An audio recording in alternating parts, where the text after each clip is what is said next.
Sidik yollardan qanaxma, yani hematuriya. İki növü var. Makrohematuriya, gözle görünen kan ve mikrohematuriya.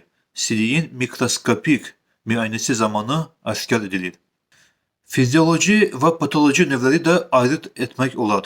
Fizyoloji hematuriya. Bir sutka ərzində normalda sidikdə 1 milyona kadar eritrosit iflas olunabilir. Geçici mikrohematuriya intensiv fiziki yüklenmeler veya cinsi alaqa, həmçinin menstruasiya ilə əlaqəli ola bilər.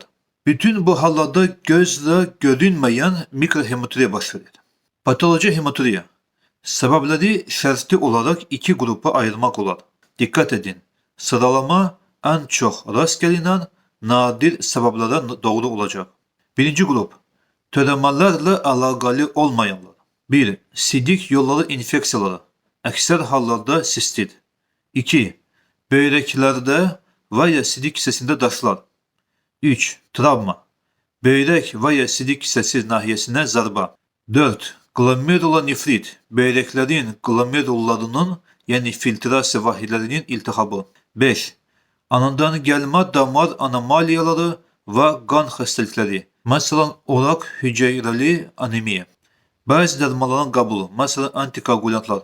İkinci qrup, törəmələrlə əlaqəli olanlar. Birinci, prostat vəzinin xoş xəstəlik hiperplaziyası. İkinci, böyrək kistləri, o cümlədən süngərvarı böyrək.